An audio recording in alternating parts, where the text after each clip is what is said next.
Me he sentido muy bendecido personalmente por este proceso, Señor, de estudio de la palabra y preparación de estas temáticas. Ha enriquecido poderosamente mi corazón, y el anhelo de mi corazón como pastor de esta iglesia es que esto mismo ocurra en cada persona que se dispone a recibir la palabra, que se dispone a escuchar este mensaje. Dame, por favor, la gracia, dame, Señor, la unción, dame todo lo que necesito para compartir el espíritu de la palabra que tú quieres que impacte en cada mente y en cada corazón, no solamente aquí en los que están presentes, sino también en los que virtualmente nos acompañan, Señor. Que tu palabra corra, que tu palabra fluya, que tu palabra sea ese torrente de agua viva y que nos llene de esa revelación, de esa claridad, que seamos confrontados, Señor, examinados. Estamos aquí no para escuchar lo que queremos, estamos aquí, Señor, para escuchar la voz tuya. Y cuando tú nos habla a nuestra más profunda necesidad. Y eso es lo que quiero pedirte, Señor, que a través de la exposición de tu bendita palabra podamos, oh Dios, ser edificados, exhortados y consolados. En el nombre de Jesús, amén y amén. Bueno, tengo el privilegio, amada iglesia, y a todos nuestros hermanos y amigos que también se conectan en nuestras redes sociales, de poder compartir esta segunda enseñanza o este segundo sermón expositivo basado en la carta del apóstol Pablo a los Gálatas. Hace 8 días estuvimos iniciando con el segmento del capítulo 1, versículos 1 al 12, donde básicamente estuvimos enfocados en 2 cosas importantes según los textos allí analizados, y es demostrar que el llamado que Dios le hizo al apóstol Pablo a su apostolado no fue por hombres, no fue por alguna institución humana, sino que fue directamente por un llamado divino. Y en segundo lugar, estudiamos que el evangelio que recibió el apóstol Pablo, también su origen fue divino. Él no escuchó un evangelio de pronto por alguno de los apóstoles y le llenó de tanta alegría lo que escuchó, que entonces corrió a donde uno de ellos para escribir: a ver, dígame bien claramente cómo es este evangelio, porque es algo nuevo para mí. No, él iba camino a Damasco y iba con una intención bastante negativa: hacer destrucción al cuerpo de Cristo. Pero el Señor lo hizo caer camino a Damasco y allí lo llamó y lo transformó. De eso vamos a estar hablando un poquito más ampliamente en el día de hoy. Hoy vamos a estar hablando sobre el poder transformador del evangelio. Diga conmigo: poder transformador. Eso es lo que tiene que producir el auténtico evangelio en nuestra vida, una transformación. Si yo no he experimentado una transformación en mi vida, lo más probable es que entonces no soy un auténtico seguidor del evangelio.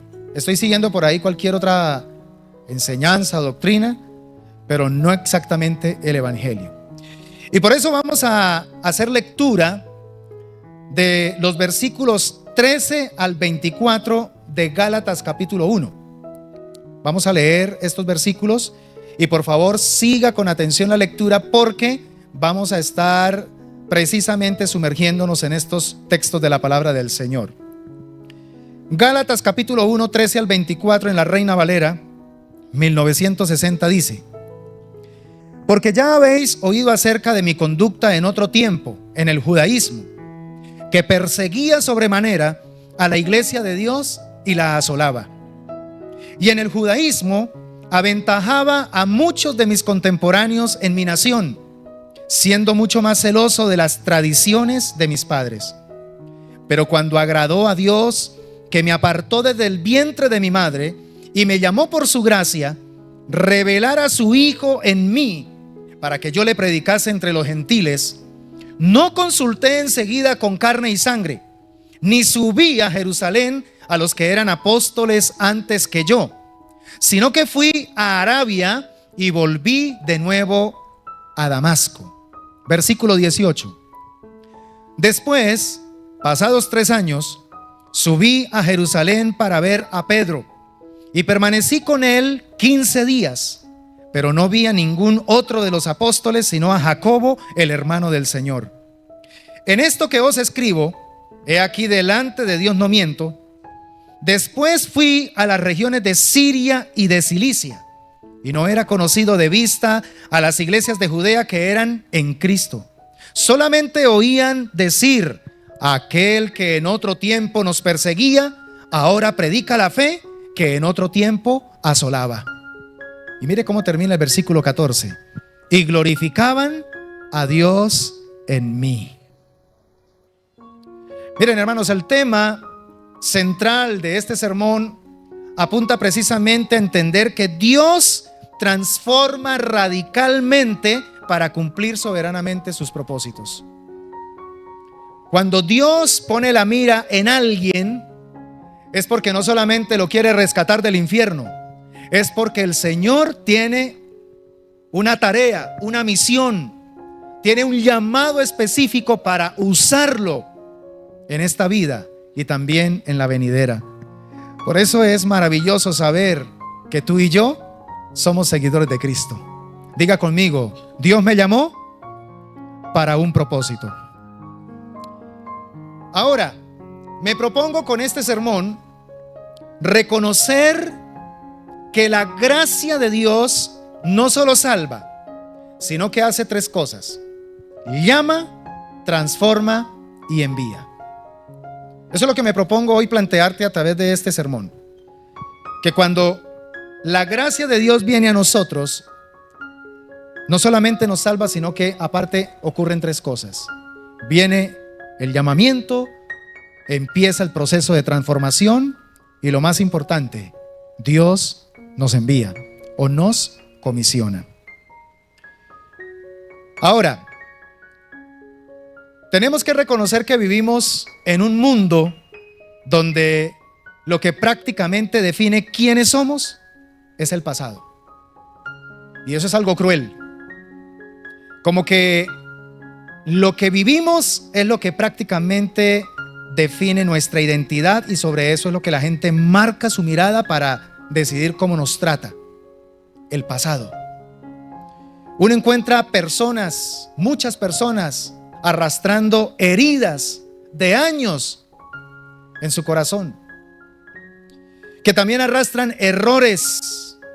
Otros, por ejemplo, personas que por la gracia del Señor, aún sin saberlo, lograron algunas cosas interesantes, tuvieron algunos éxitos y entonces se quedaron en eso. Y tanto ellos como los demás entonces quedan etiquetados para siempre por ese logro. Y después, con el tiempo, uno mira la realidad que esa persona está viviendo y ese logro queda completamente opaco. Son etiquetas que lamentablemente terminan determinando nuestra identidad. Incluso aún en el aspecto de la comunidad cristiana, uno se da cuenta que mucha gente piensa que Dios solamente puede utilizar a ciertos tipos de personas. Solamente Dios usa a aquellos que tienen de pronto un trasfondo limpio. Sí, es que Dios usa a esa persona porque imagínense, esa es 4ª generación en el evangelio. Viene de una familia de misioneros. Por eso es que es un gran siervo de Dios. Pensamos que Dios solamente puede utilizar a esas personas que de pronto han sido formadas por generaciones en el camino del Señor, o porque de pronto esta persona tiene una historia presentable o una espiritualidad pulida. Esos son mitos. Son cosas que no son ciertas. Y se va a dar cuenta con lo que vamos a estar mirando en los próximos minutos que precisamente tenemos el caso de Pablo, el apóstol del evangelio a los gentiles. Justamente este personaje destruye ese argumento, destruye ese mito de que Dios solamente usa a esos que se portan bien, a esos que tratan de llevar una buena moralidad. Pablo destruye por completo con su experiencia de vida ese argumento. Él mismo se atreve a decir: yo fui perseguidor de la iglesia. En otras palabras, él mismo es como si dijera: soy o fui un extremista en el judaísmo, un fanático religioso. Y mi mayor sueño era precisamente destruir a esos seguidores de Jesús. Pero algo ocurrió. Y aquí es donde me fascina decir esto. Bendito sea Dios por sus interrupciones. Dios interrumpió la vida de Saulo. Y no solamente lo interrumpió en su tarea y en su misión que la estaba realizando con un celo impresionante, sino que también lo salvó y lo comisionó.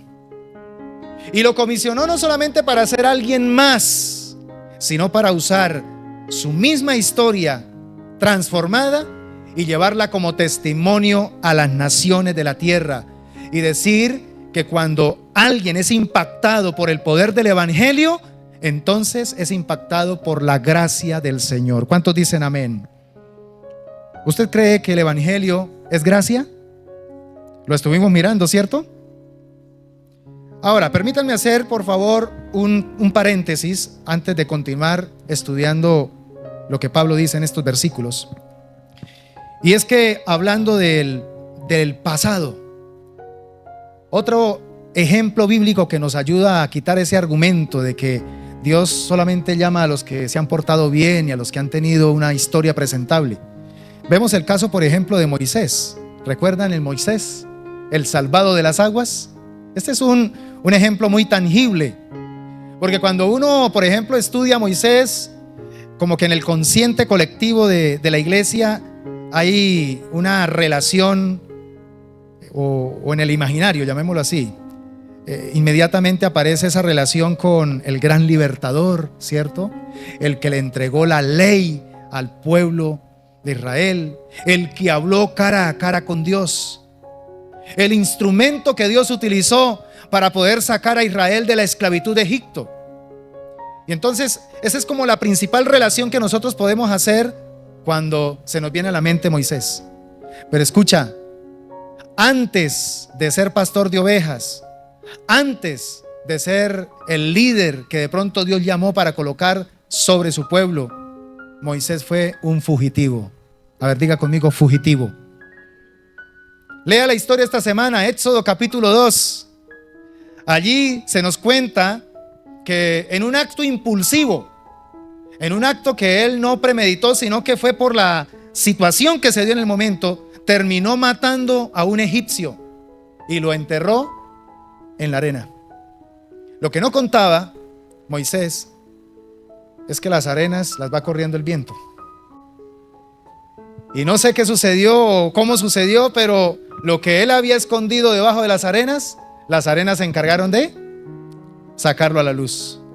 Y cuando su pecado salió a la luz, entonces no fue celebrado como héroe. Todo lo contrario. En ese momento empezó a ser perseguido como un criminal, al punto donde él tuvo que huir al desierto. Y cuando huyó al desierto, él no huyó solo. Él huyó acompañado de su miedo, acompañado de su carga emocional, hasta con culpa. Porque él pensaba que había hecho algo correcto al defender a los de su patria. Y resulta que los mismos de su patria no reconocieron ese acto heroico. Entonces puedo imaginarme que él también corrió con su fracaso y corrió también con toda una identidad quebrada.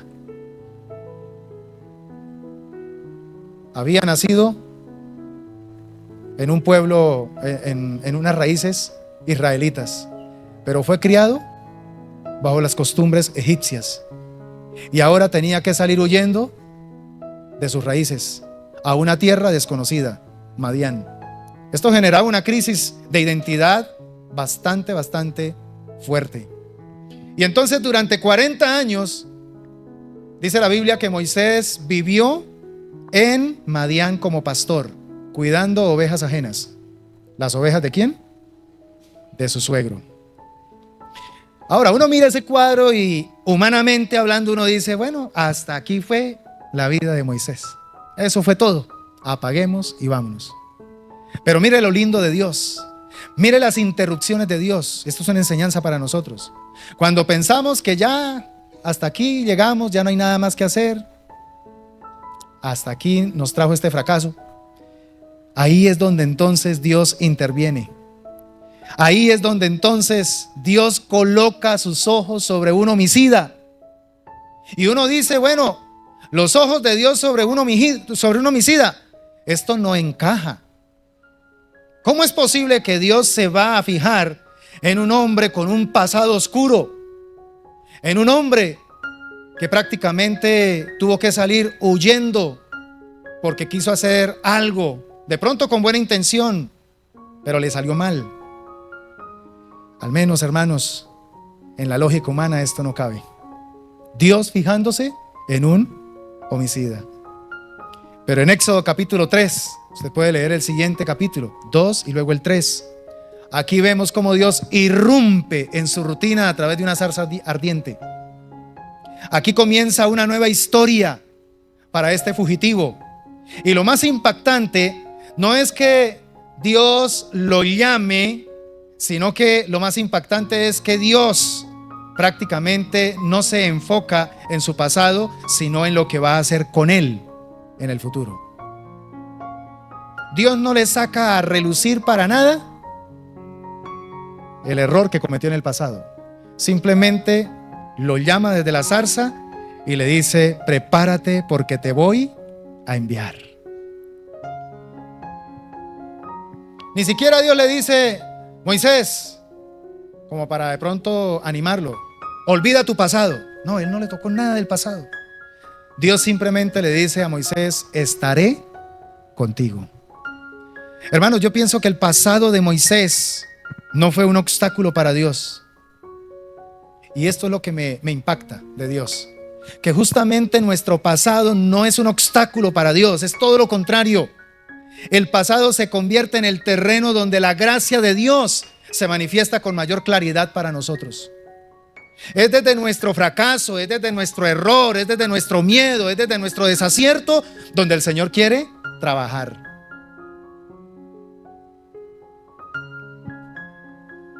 Iglesia, el hombre que una vez quitó la vida, ahora sería un instrumento para traer preservación a toda una nación. El hombre que una vez salió fugitivo de la misma tierra de Egipto, saldría por toda la puerta grande de la nación de Egipto y con aproximadamente 2.500.000 personas. Esto solo lo hace Dios.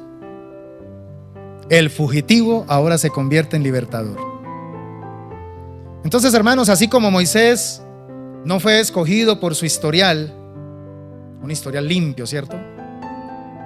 Pablo tampoco fue llamado por méritos espirituales. Yo creo que ambos testimonios, tanto el de Pablo como el de Moisés, ambos testimonios nos preparan para poder entender el estudio del día de hoy, de Gálatas capítulo 1, versículos 13 al 24. Y como de pronto usted ha escuchado esta verdad, la quiero recordar, porque realmente es muy válida para lo que vamos a estudiar. Dios no llama a los calificados. Dios califica a los llamados por su gracia. Otra vez, Dios no llama a los calificados. Dios califica a los llamados por su gracia. Y entienda este principio tan hermoso, mis hermanos, que dice: si Dios pudo usar a un homicida para liberar a su pueblo y a un perseguidor para predicar el evangelio, entonces, ¿qué queda claro? Que el pasado no es el mayor problema del ser humano. ¿Cuál es el verdadero problema que tiene el ser humano con respecto a lo que Dios tiene con él?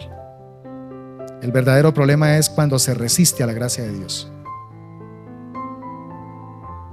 Y mucha gente se resiste a la gracia de Dios colocando como excusa su pasado, cuando Dios no tiene problema con el pasado. Cuando Dios se acerca a una persona, no le está diciendo: a ver, muéstrame su pasado, muéstrame su hoja de vida. No, eso es lo que menos a él le interesa, porque ese pasado ya él lo pagó y lo limpió con su Hijo Jesucristo en la cruz del Calvario. Lo que Dios está esperando es que esa persona no se resista a su gracia.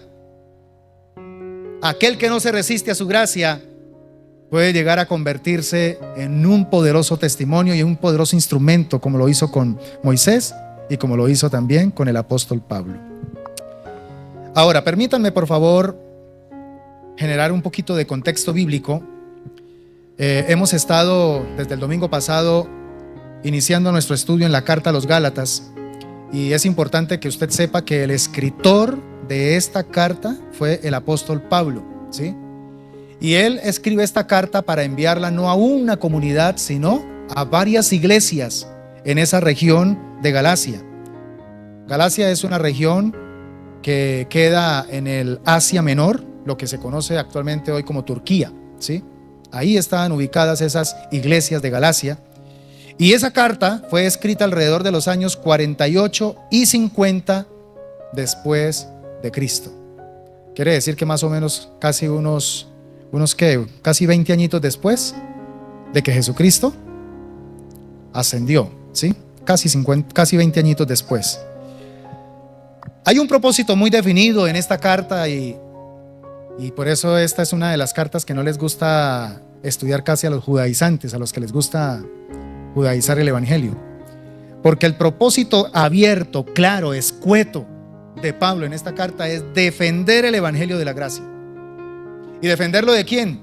Defenderlo precisamente de las enseñanzas de los judaizantes, de aquellos que afirmaban que no era suficiente creer en Cristo para salvación, que aparte de eso era importante guardar la ley para poder ser verdaderamente salvos. Y cualquier coincidencia con lo que está pasando en este tiempo o mejor dicho, cualquier parecido con lo que está sucediendo hoy día, yo diría, no es pura coincidencia. ¿Sí? Eso ya estaba organizado, premeditado. Es un trabajo que se empezó a desarrollar desde el comienzo de la iglesia primitiva.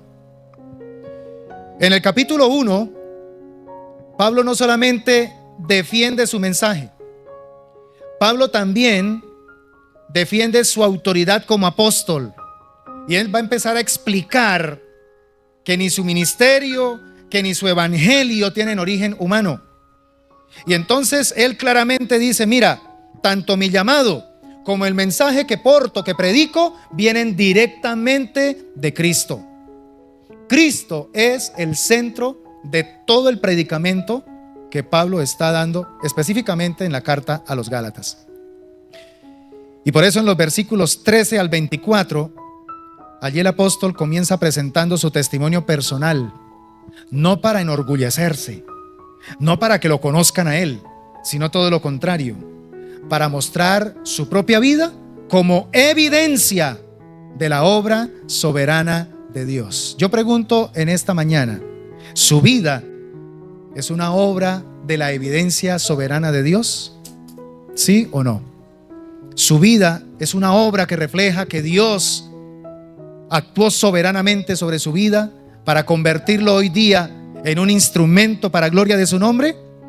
Gloria al Señor. Entonces comencemos, mis hermanos, a rastrear cada uno de estos textos, porque de eso se trata el sermón expositivo. Y comencemos con los versículos 13 y 14 para que analicemos el pasado radical de Pablo. Coloque su mirada, ya sea en su Biblia o en la pantalla, y allí vamos a leer estos textos. Dice la palabra: porque ya habéis oído acerca de mi conducta en otro tiempo en el judaísmo, que perseguía sobremanera a la iglesia de Dios y la asolaba.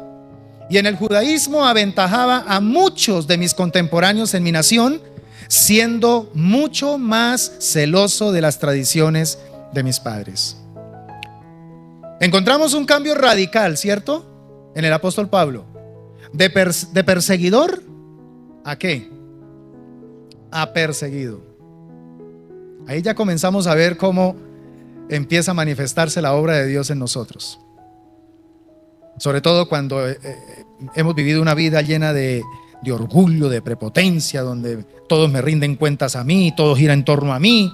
Estoy acostumbrado a controlar la vida, las circunstancias, las personas, y viene Cristo y me interrumpe mi propia vida, y entonces ya todo cambia.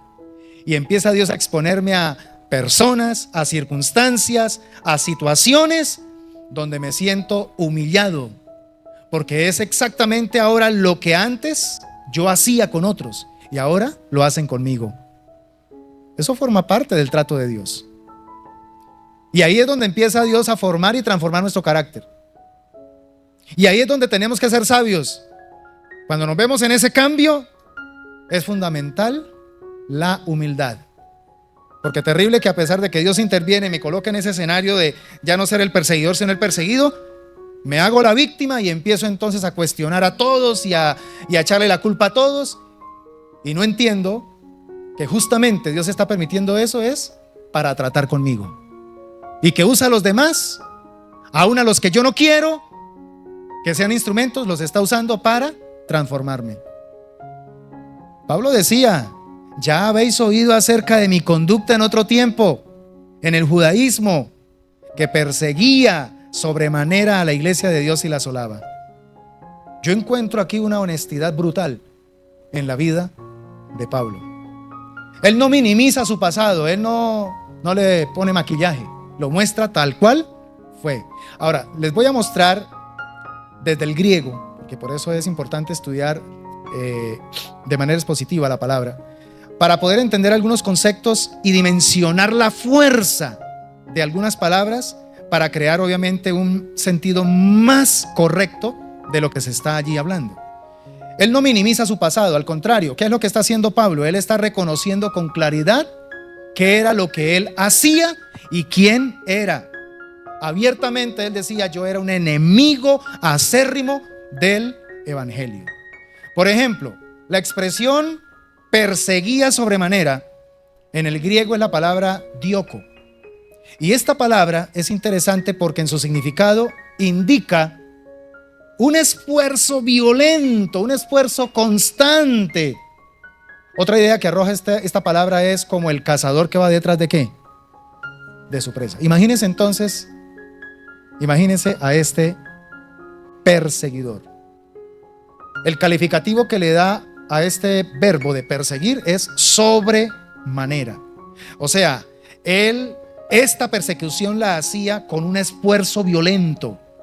Él esta persecución la hacía de manera constante. No era por ahí una vez a la semana, era todos los días y todo el tiempo.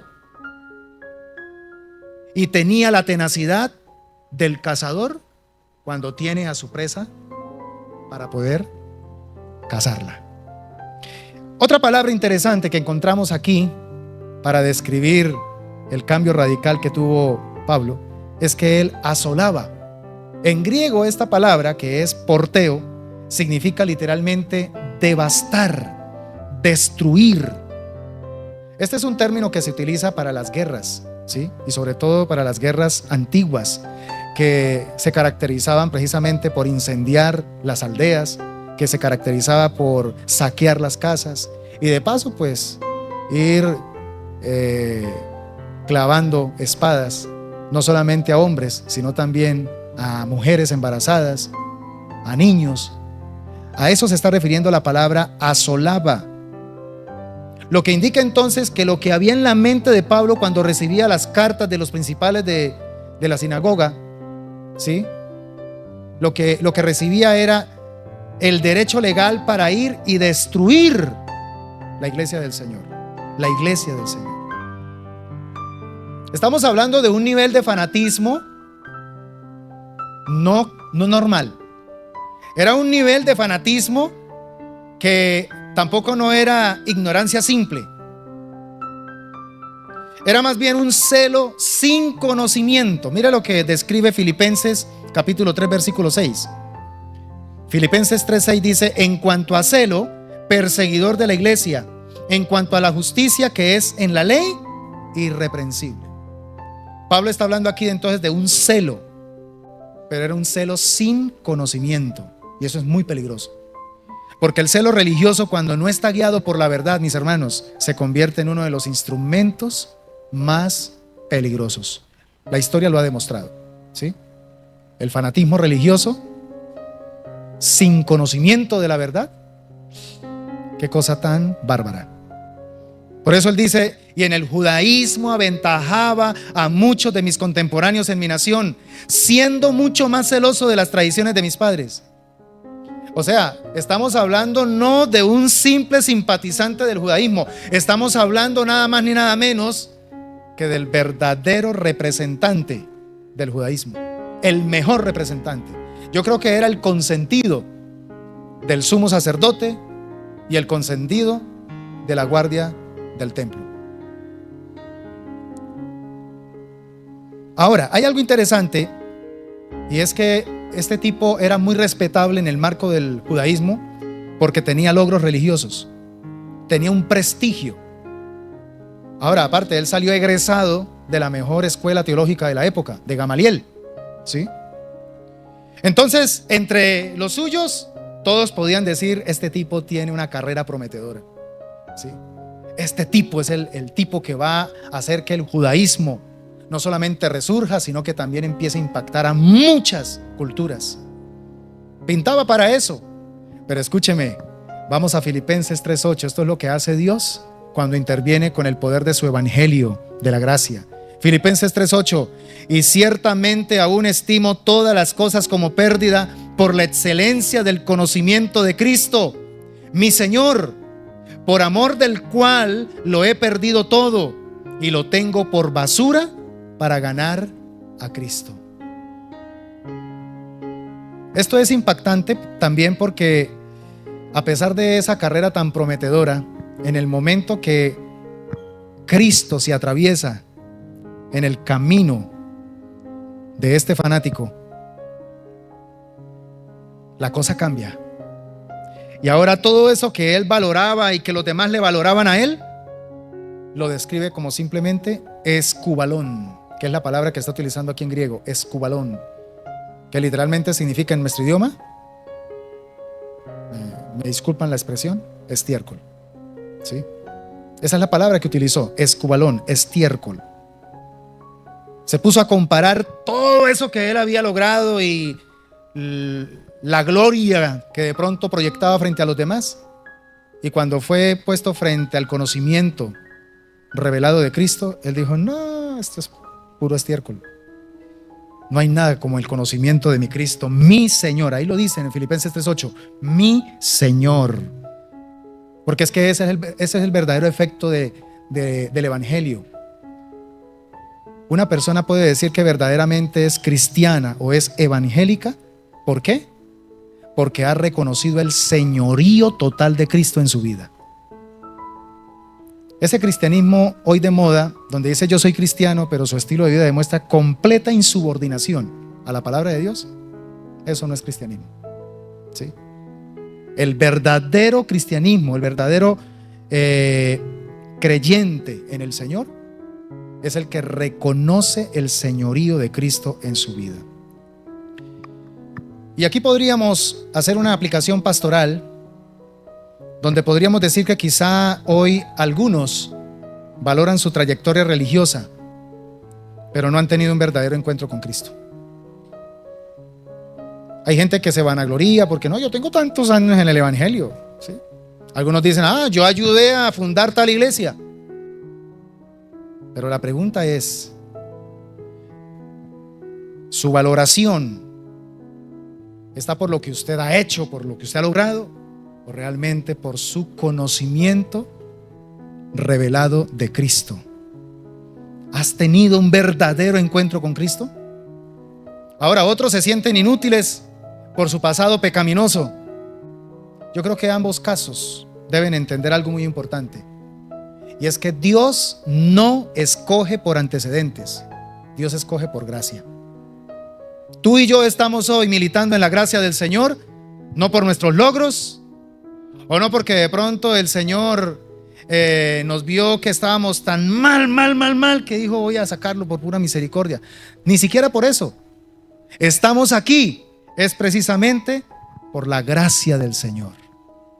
Y la gracia tiene que ver con una decisión de Él. Una decisión de Él. Ahora continuamos con los versículos 15 y la primera parte del versículo 16, donde vamos a mirar la intervención soberana de Dios. Vamos a notar allí que Pablo es escogido, pero también es llamado por gracia. Dice la palabra: pero cuando agradó a Dios, que me apartó desde el vientre de mi madre y me llamó por su gracia, revelar a su Hijo en mí, para que yo le predicase entre los gentiles, no consulté con carne y sangre. A ver, vamos por partes para que logremos desglosar bien la riqueza de estos versículos. La primera expresión que encuentro aquí es: pero cuando agradó a Dios.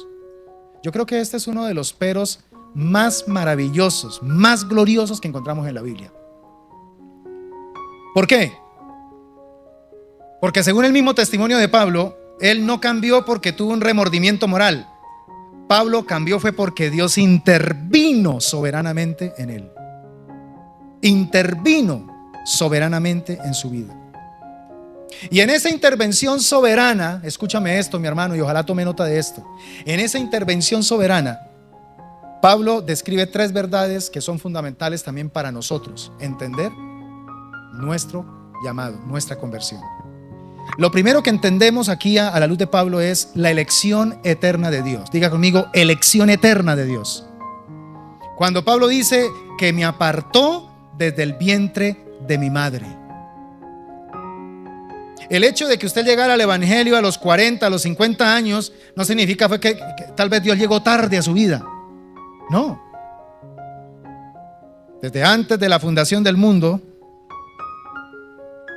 ya estábamos destinados en Cristo. ¿Sí? Destinados en Cristo. Ahora, esto de la elección eterna de Dios me remonta a 2 pasajes en el Antiguo Testamento. El primero, y lo vamos a leer rápidamente, lo encontramos en el caso de Jeremías, el profeta Jeremías, capítulo 1, versículo 5, dice: antes que te formase en el vientre, te conocí, y antes que nacieses, te santifiqué, te di por profeta a las naciones. Ahora, si usted llegó a los 40, a los 50 años, lo que sí debería de pronto sentarse un momentico y reflexionar es: oye, yo sí fui rebelde, ¿no? Yo sí definitivamente le di por muchos años a mi vida prioridad a mi propio proyecto, a mi propia voluntad. Pero qué lindo que yo hubiera sido muy sensible desde temprana edad al llamado de Dios. ¿Sí? ¿Alguien puede justificar esa desobediencia? No, es que el tiempo de Dios es perfecto. Lo que sí es cierto es que eres producto de una elección eterna de Dios. Amén. Entre más rápido atendamos a esa elección, más disfrutaremos de ese llamado precioso. Por eso lo segundo que encontramos aquí como verdad fundamental en palabras de Pablo es el llamado eficaz por gracia. Cuando él dice: y me llamó por su gracia. El verbo que está utilizando Pablo aquí desde el griego para llamar es kaleo. Y es un verbo que siempre, en la mayoría de las veces que se usa, está refiriéndose al llamado salvador y transformador, a 2 cosas: salvador y transformador. Por eso es un verbo muy, pero muy importante. Cuando se habla del llamado, se está hablando de que Dios te llama para transformarte. Amén. Si eres cristiano, tienes que ser diferente. Si eres cristiano, se sobreentiende que tiene que haber en tu vida un antes y un después de Cristo.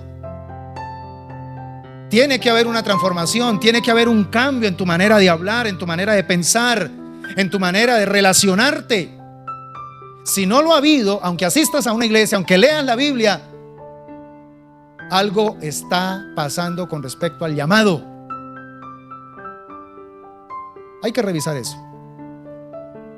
Lo que le hizo Dios a Pablo no fue de pronto una invitación. Lo que le hizo Dios a Pablo fue un llamado.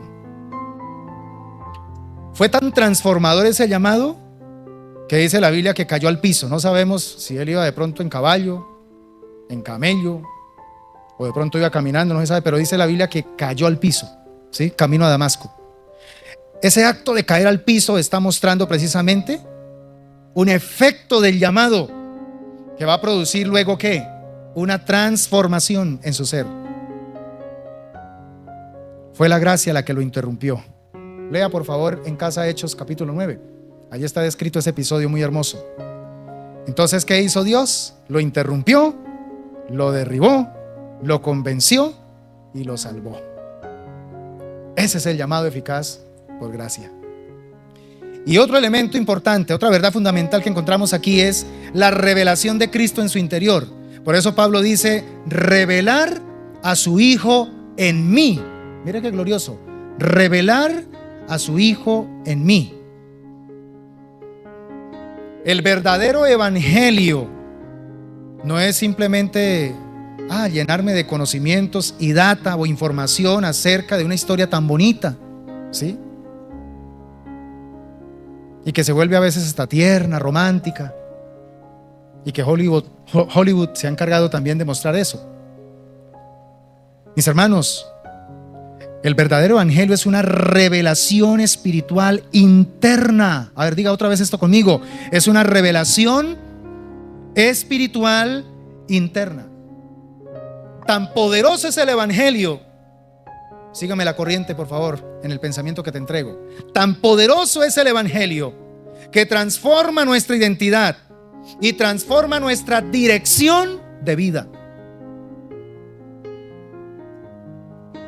Yo puedo dar testimonio de esto y se lo he contado muchas veces en cuanto al testimonio de mis familiares, los que nos antecedieron. Ellos demostraron un antes y un después en su encuentro con Cristo. Y qué dirección o qué redireccionamiento tan radical que tuvieron ellos. Porque es que eso es lo que tiene que producir el evangelio de nuestro Señor Jesucristo. Tiene que producir transformación de identidad, pero también transformación de direccionamiento de la persona. Y entonces Pablo pasa de tener una religión sin Cristo a una relación o comunión con Cristo como su Señor. Wow. Hagamos una aplicación aquí. ¿Reconoces que Dios te llamó no por quién eras, sino por quién Él es? Hay que hacer esa diferencia. Porque eso es lo que a mí me preocupa a veces de esos testimonios que son de 2 horas.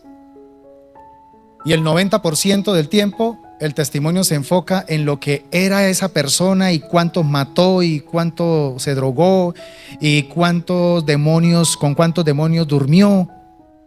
¿Sí? Y luego al final entonces dice hasta que Cristo vino y transformó mi vida y gloria a Dios.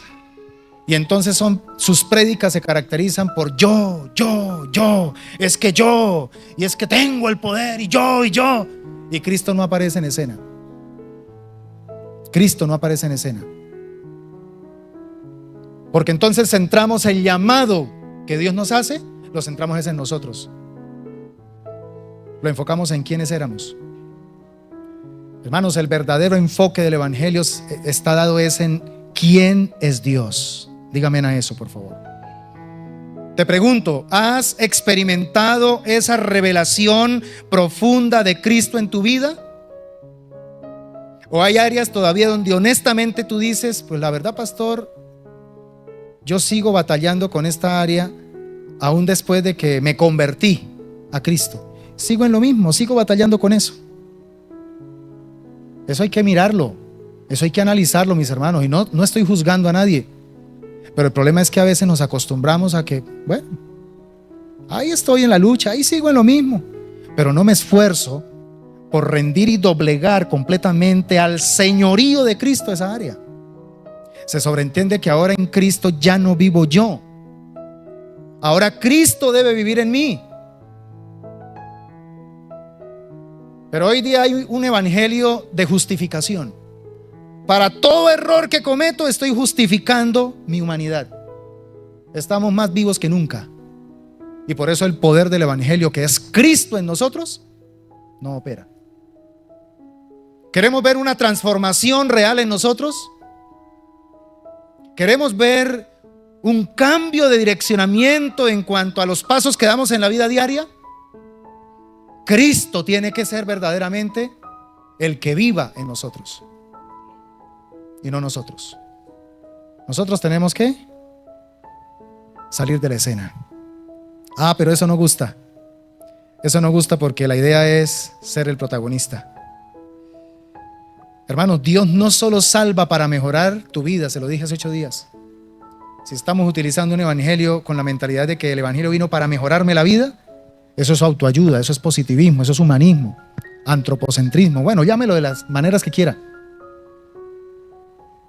Pero el evangelio bíblico, el evangelio de la palabra del Señor, el que vino a predicar Cristo y anunciar a la humanidad, es un evangelio, mis hermanos, donde soluciona nuestro principal problema. Estamos muertos en nuestros delitos y pecados. Y si Dios no interviene, muertos nos quedamos. Y hablando de muerte, estamos hablando no de la muerte física, estamos hablando de la muerte eterna, separación eterna de Dios.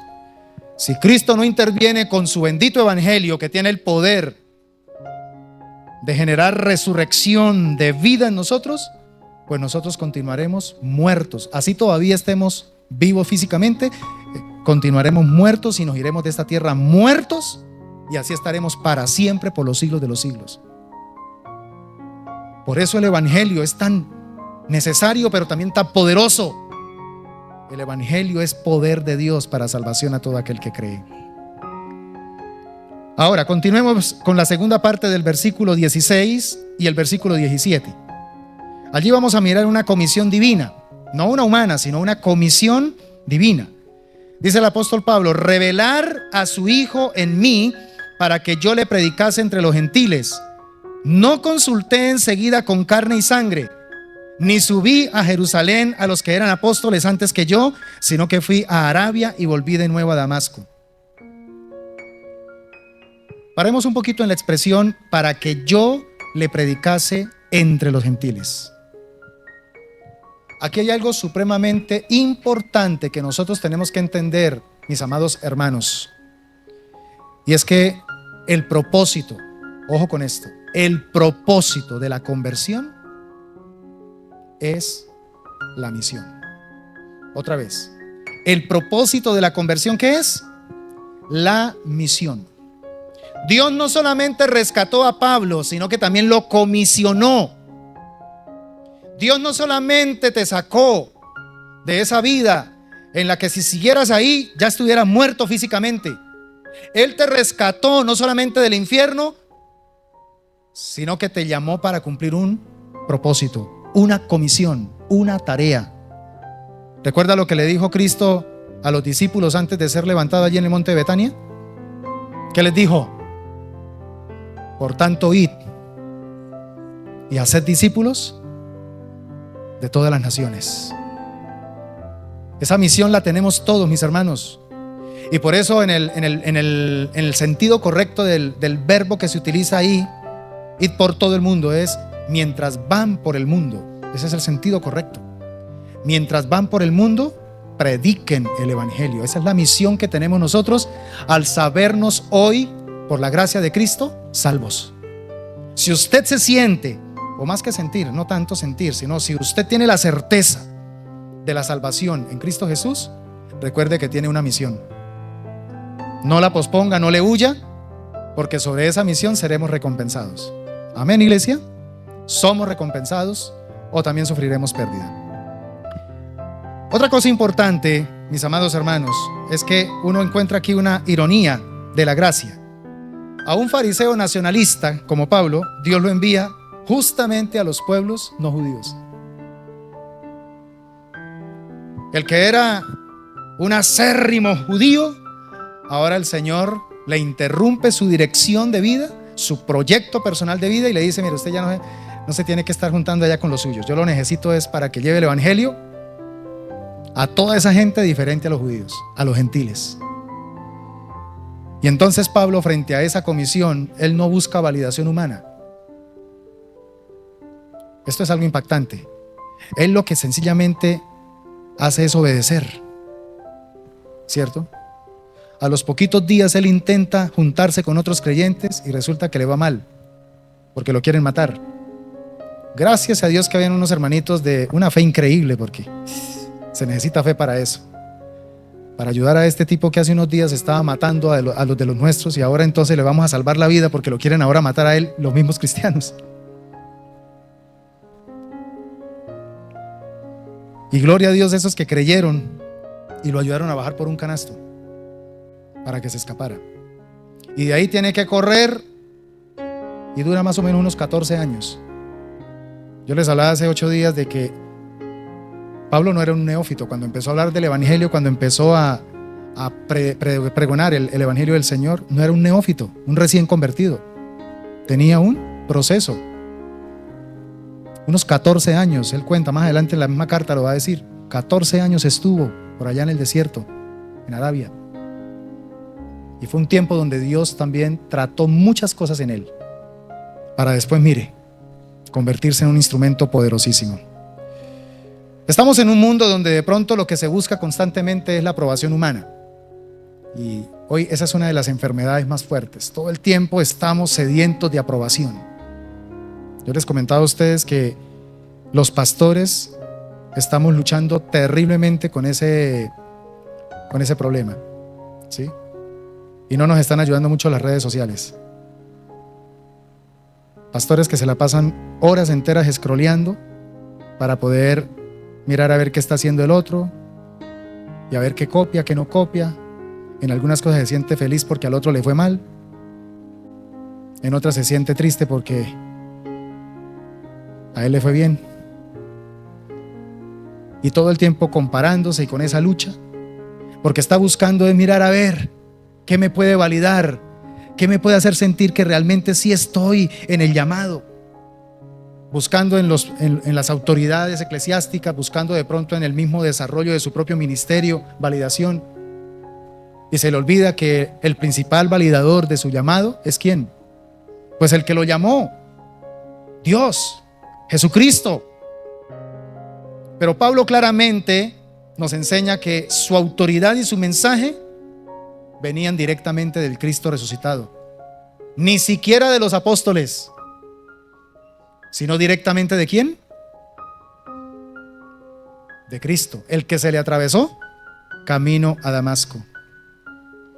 Entonces la pregunta es, frente a esta constante actual que estamos viviendo, de buscar aprobación humana por todos lados, ¿vivimos y predicamos con la certeza de haber sido comisionados por Dios? ¿O lo que estamos haciendo, aún predicándole a otro, lo hacemos es para ganar adeptos?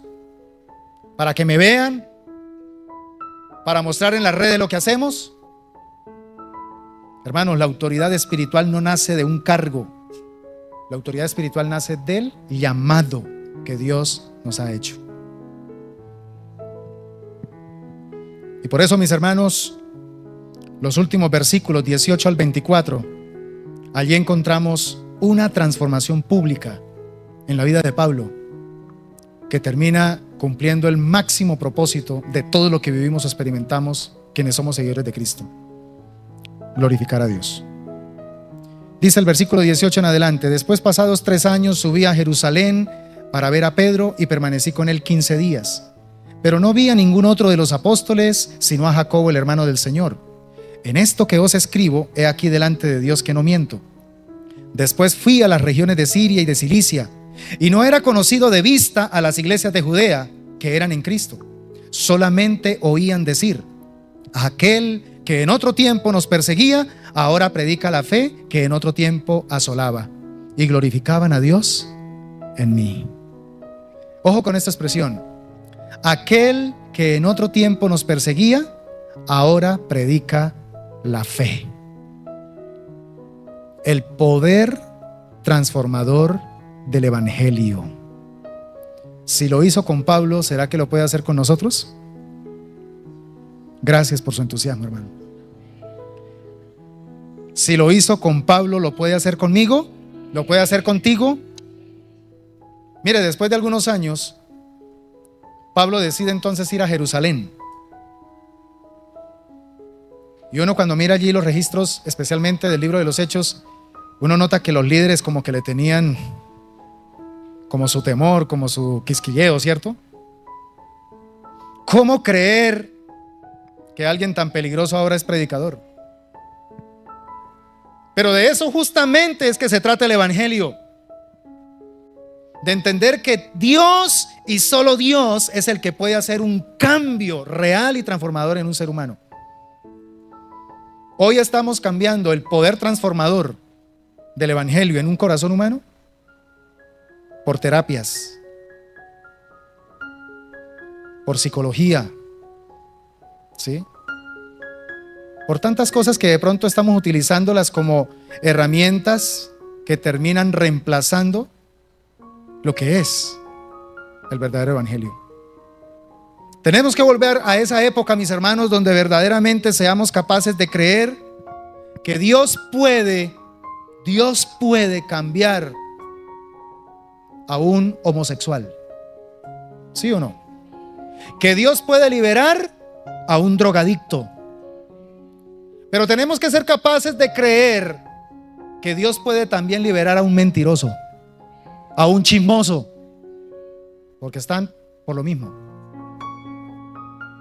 Pero que el único que verdaderamente puede generar un antes y un después, trayendo un cambio, no solo de mentalidad, sino también de dirección en su estilo de vida,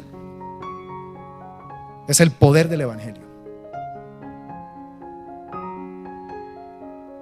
Que no nos dé pena, que no nos dé temor, que no nos dé miedo cuando se nos presente un caso, decirle: mira, lo que usted necesita es a Cristo operando poderosamente en su vida.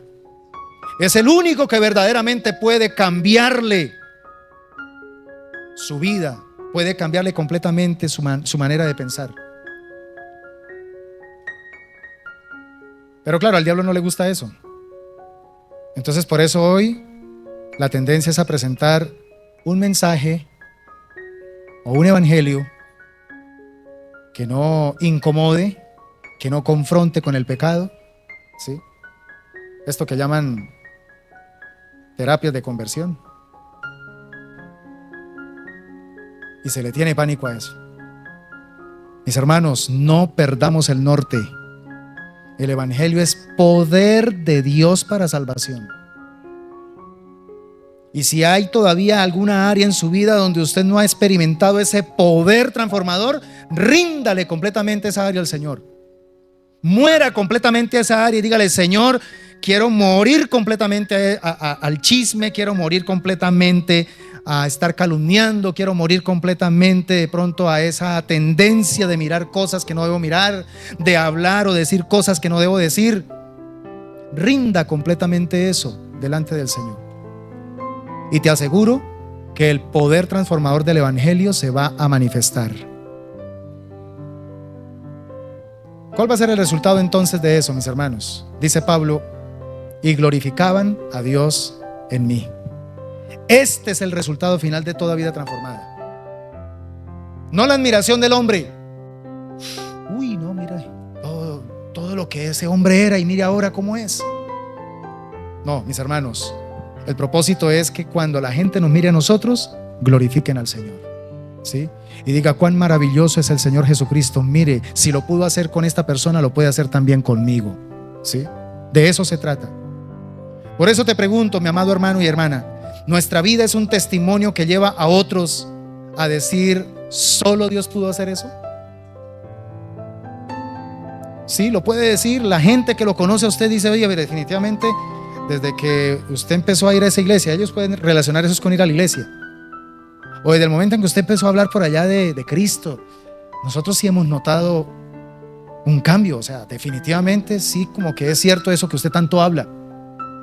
O por el contrario, la gente dice: bueno, usted tanto que habla de la Biblia y tanto que habla por allá de su iglesia, pero yo no veo un cambio en usted. Usted se comporta hasta peor que nosotros. Qué vergüenza, ¿cierto? Pero eso no pasa aquí, eso solamente pasa en la China. Y es que es cierto, hermano, mire, la iglesia no necesita celebridades. ¿Quién lo dijo?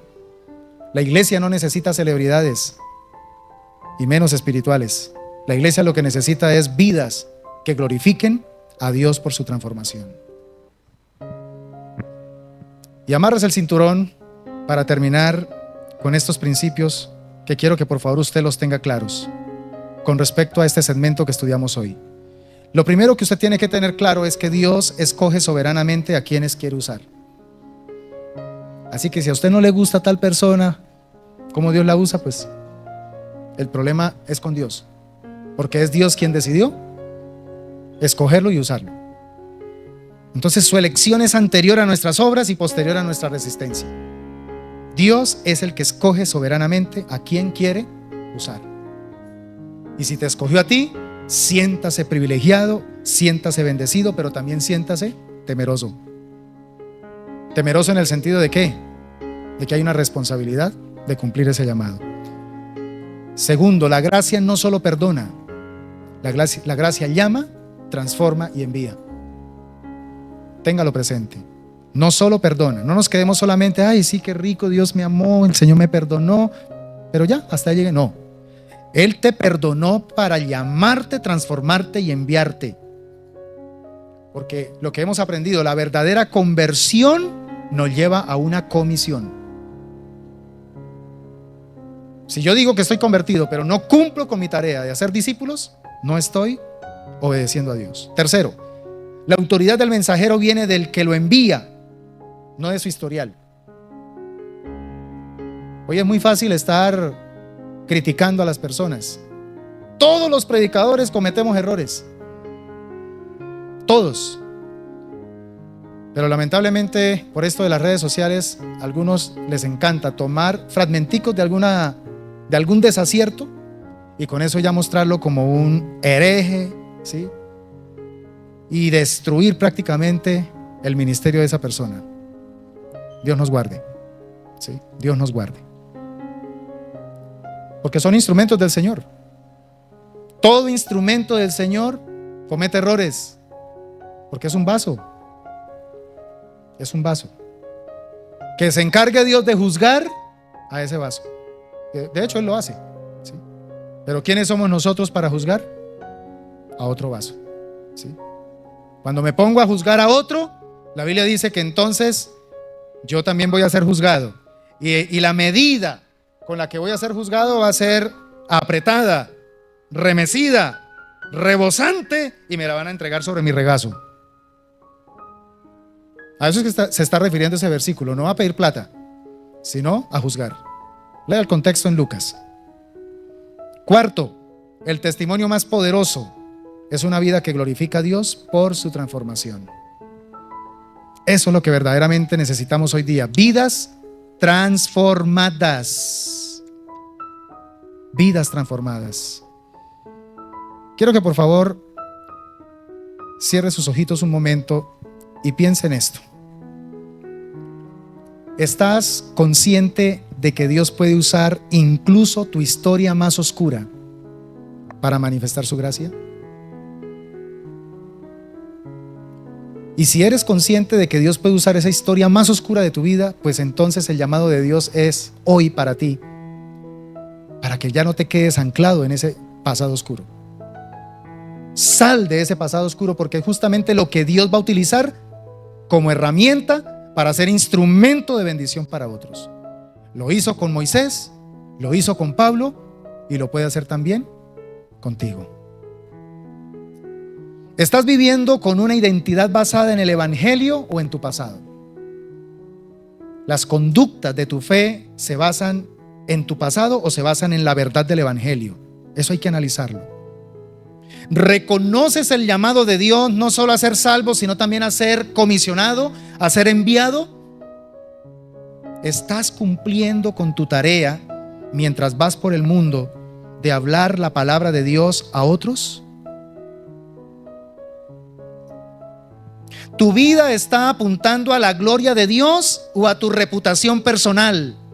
¿Qué es más importante para ti? ¿Que hablen bien de ti o que el nombre del Señor sea glorificado en tu vida y a través de tu vida? ¿Y estás escuchando más la voz de la cultura o estás escuchando el llamado divino? ¿A qué le estás obedeciendo más? Gracias, Señor. Gracias. Qué bueno saber que Dios escoge, llama, transforma, habita y envía. Eso es lo que significa verdaderamente el proceso del Evangelio en nosotros. Y lo más maravilloso de esto es que Dios no lo hace con los perfectos. Dios no lo hace con los que tengan de pronto un historial representativo. Dios no lo hace con aquellos que de pronto tienen un pedigrí espiritual. No. Qué bueno saber que simplemente el Señor lo que está buscando es disponibles. Eso es lo que Dios está buscando. No perfectos, disponibles. Hoy el mismo Dios quiere revelarse en tu vida a través de la persona de Cristo. Mi amado hermano y hermana, amigo y amiga que me oyes, hoy Dios quiere revelar a su Hijo en tu vida, pero para un solo propósito: para que Dios sea glorificado en tu vida y a través de tu vida. ¿Cómo va a ser glorificado? Cuando la gente empiece a ver las obras de Dios en tu vida y a través de tu vida. Oh Señor, que hoy, al revisar el poder transformador del Evangelio, mirado, Señor, y analizado en la experiencia del apóstol Pablo y aún de Moisés, podamos salir con esperanza, pero sobre todo con la convicción de que así como Dios usó a ese hombre con un pasado tan radical, lo puede hacer también conmigo. Lo puede hacer conmigo y queremos que lo haga con nosotros. Gracias, bendito Dios. Gracias porque tú eres nuestro ayudador. Y te pedimos, por favor, que lo que hoy nos has hablado no se quede solamente en un sermón más. Que lo que hoy nos has hablado nos lleve a analizar profundamente cómo estamos viviendo el Evangelio. ¿Qué clase de Evangelio es el que estamos creyendo? En el nombre poderoso de Jesús. Amén. Quiero que por favor termine repitiendo conmigo este axioma. Un axioma es una verdad que no necesita ser comprobada. Usted medio la lee y dice, uy, sí, eso es cierto, ¿sí? Porque es impactante, porque se basa en una verdad. A ver, diga conmigo: la gracia de Dios no solo perdona el pasado del hombre, lo transforma en plataforma para cumplir su propósito.